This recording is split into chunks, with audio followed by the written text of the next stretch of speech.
Саламатсыздар ма? Бүгін біз жеңіл әрі пайдалы котлеттер жасаймыз, көреміз. Бізге ол үшін картошка керек, осындай ашылған. Осындай кішкентай кусокқа бөліп, суға пісіріп аламыз.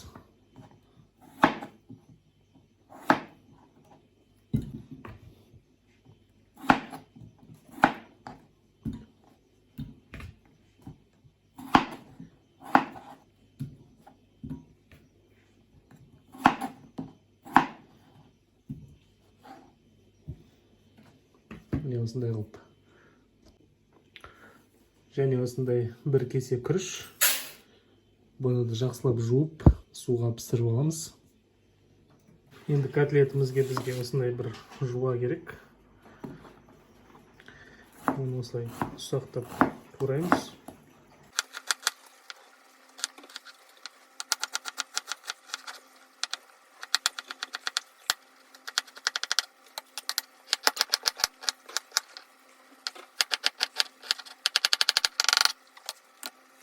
Және осындай сәбіздің үкіштің ең ұсағынан өткіземіз, жартысын.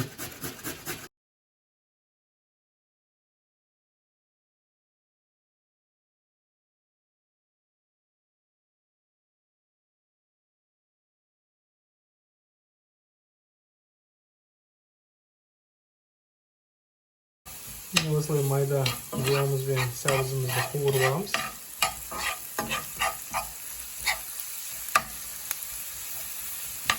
Жақсылап қызартып.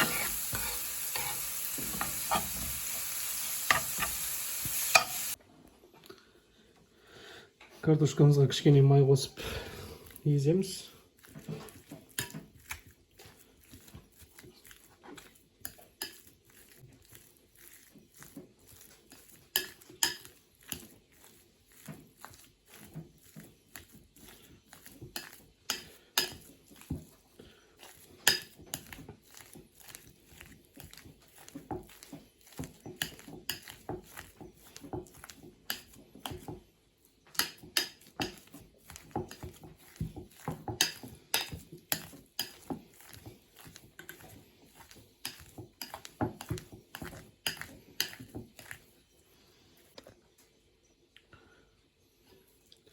Енді осының үстіне жаңа суда піскен күрішімізді қосамыз.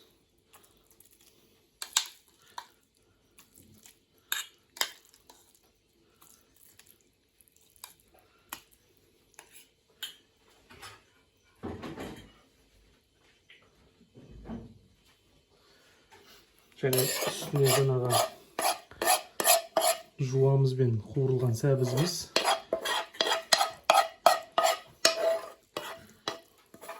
Осыларды жақсылап бір араластырып аламыз.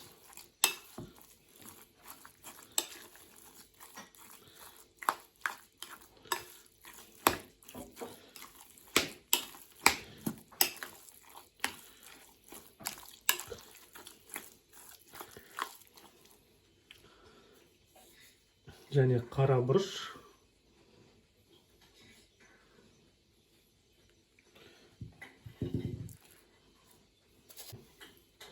Тұз. Біз картошкамызды да, күрішімізді де суға пісіргенде тұздаған жоқпыз, сондықтан тұзды кішкене көбірек қосамыз.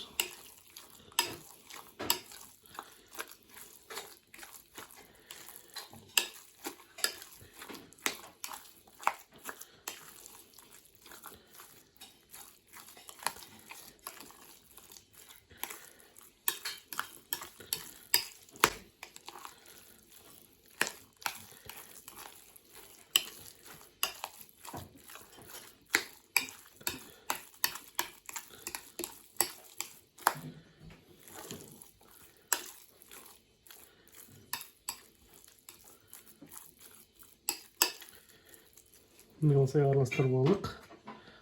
Енді майда қуырамыз. Бізді майлап алып, осындай котлеттің формасын жасаймыз. Үлкендеу қылып жасай берсеңіздер де болады. Ортасы піспей қалады деп қорықпайсыздар.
Так, майымызды қыздырып алдық. Енді котлетімізді осындайға саламыз ақырындап.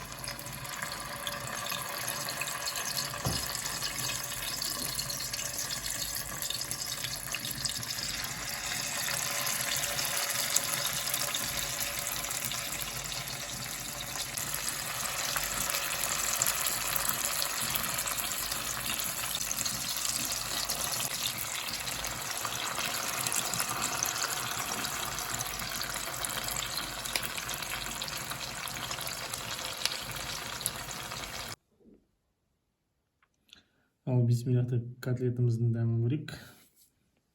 Осылай піскен. Ортасы осындай. Бисмиллахиррахманиррахим.